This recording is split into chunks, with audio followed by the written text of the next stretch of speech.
Good morning, Facebook, YouTube, and Twitter. This is Rich again, back for your first video blog of the day for Saturday, July 25th, 2015, around 7:05 in the morning, Belleville, Massachusetts. Cloudy out right now, but hopefully the sun breaks through, but it's going to be a cool day, only about 70 or so. It's going to feel more like a early fall day than a midsummer day. Been a lot of these days the past few months, but a heat wave's coming next week. Some news to report: Boston Red Sox finally end their losing streak by beating Detroit Tigers by a score of 2-1 in 11 innings. Beauregard hit a game-winning hit, and also Rick Pasquale pitched a decent game. And the Abner Doubledays beat the Lowell Spinners by the score of 5-3. Happy National Dance Day and Happy Constitution Day in Puerto Rico. And that's about it on the news. My first video subject of the day is my review of the WCW 2000 Bash at the Beach pay-per-view in Daytona Beach, Florida. This was the last Bash at the Beach pay-per-view in WCW history before they got bought out by WWE in 2001. This is the infamous Hogan match against Jeff Jarrett, and also the infamous Vince Russo work-shoot interview blasting Hulk Hogan and stuff, and also Booker T won the WCW World title on this pay-per-view. There were no dark matches in this pay-per-view, and it was called by Tony Schiavone, Scott Hudson, and Mark Madden. And here's the matches that happened on the card. First match was for the WCW Cruiserweight Championship. This was Lieutenant Loco, who was Chavo Guerrero Jr. He brought the Misfits in action, Major Guns, Lashley LaRue, General Election to face off against Hooverton Guerrero, who was part of the Filthy Animals, and the current Cruiserweight Champion. He brought Clone Man, Rey Mysterio Jr., Tigress, and Disco Inferno. The referee told all of the Misfits in action and Filthy Animals to leave the ringside area. And this was a okay match to open up.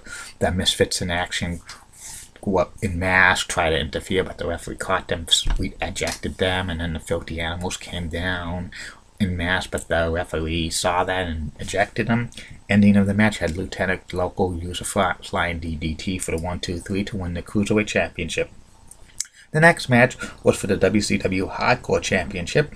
It was Big Vito facing off against Norman Smiley, Big Wiggle, and a mystery opponent in a handicap match who was Ralphus. Ralphus was actually a middle-aged, disgusting-looking guy who actually was with Chris Jericho in 1998-1999, but eventually Chris Jericho went to WWE, and they stuck him with Norman Smiley. This was a comedy match. Big Vito wins about 6 minutes with a splash on Ralphus for the 1-2-3.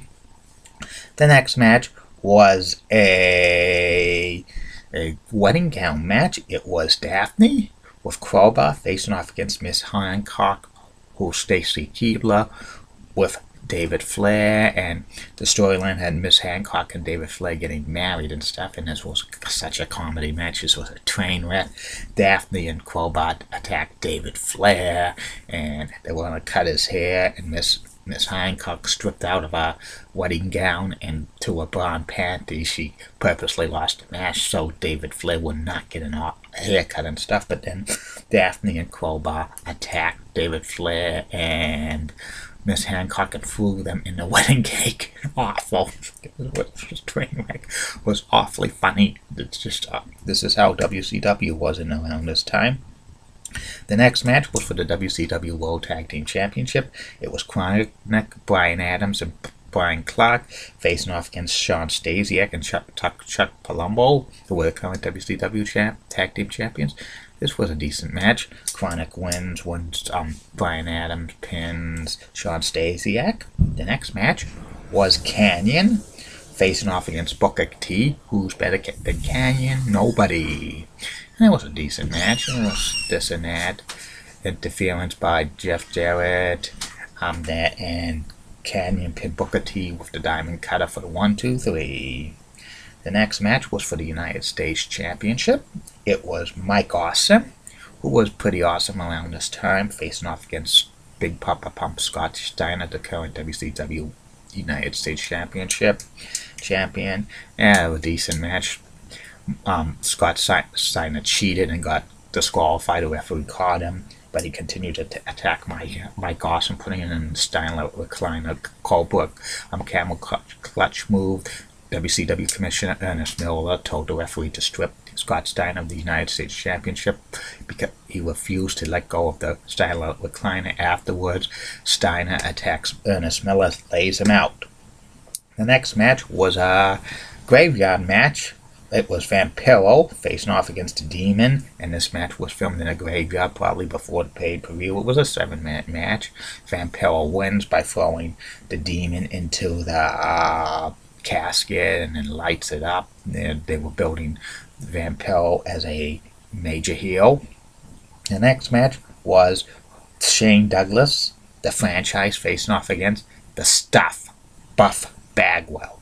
And yeah, this was a decent match and stuff, back and forth, back and forth. Tori Wilson comes down halfway through the match. She's supposedly helping out Buff Bagwell, but when the referee was turning distracted, like trying to get like Shane Douglas, so I'm like, full rules. Tori low blows Buff Bagwell, and Shane Douglas hits Buff Bagwell with the franchise up for the 1, 2, 3. Shane Douglas and Tori Wilson are together. The next match was for the WCW World Title. It was Hulk Hogan facing off against Jeff Jarrett. This match was, it was creative control Hogan had in his claws and stuff. I think originally Jeff Jarrett was supposed to go over this match with Hulk Hogan, but Hogan pitched a fit backstage and stuff, and this was a work shoot match. Jeff Jarrett laid down and Hogan pinned Jeff Jarrett for 1, 2, 3, takes the WCW World Title. But after the match, Vince Russo just completely shoots on Hulk Hogan, saying you'll never see this piece of trash again in WCW and stuff. Hogan before it said that blast on Vince Russo, says with like the company in the shape it is, this was a work shoot between Hogan and Russo that was going to pay off big time, but Jeff Jarrett did not know about it at all. It was a work shoot. He thought it was a shoot and stuff. It was probably a classic interview and stuff. Classic work shoot interview by Vince Russo. The next match was a grudge match. It was Kevin Nash, Big Sexy, facing off against Bill Goldberg. Stipulation: if Kevin Nash won, Scott Hall would come back to WCW. And Bill Goldberg just turned heel and stuff. This was a 5-minute match. It was a quick match and stuff. Interference by Scott Steiner attacking Kevin Nash and stuff. Bill Goldberg gives the spear and jackhammer to Kevin Nash, 1, 2, 3. So Scott Hall won't be back in WCW, and Scott Steiner puts Kevin Nash in a Steiner cutliner, and Bill Goldberg rips up Scott Hall's contract and stuff. It was they were trying their best to be Bill Goldberg a heel, but it wasn't working.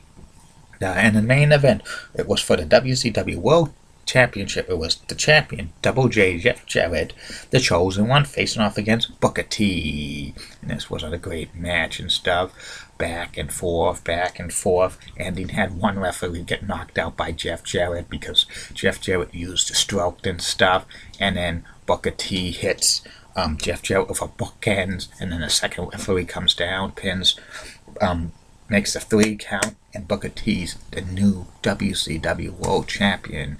And this was a very good way to end this disastrous the pay-per-view. Booker T finally gets the world title because the WCW was building Booker T as a main event player for the past 2 years in WCW. Him like with the classic matches he had with Chris Benoit and stuff, and then WCW TV champion. The Booker T was a tag team wrestler with his brother Stevie Ray for several years, and many people thought he would be a tag team wrestler for life, but WCW pushed him to become the champion and was pretty good. And this bash at the pay-per-view, in my opinion, was an F grade, flunky grade. So many awful matches and stuff. Booker T, Jeff Jarrett couldn't save this pay-per-view, and plus with the work shoot interview with Hulk Hogan and Vince Russo and stuff, that to show how WCW was just being destroyed within. It's awful and stuff. And this is the last pay-per-view review I'm going to do for a while. Next month I'm going to do SummerSlam reviews for WWE. Be back later with 2 more video blogs, Facebook, YouTube, and Twitter.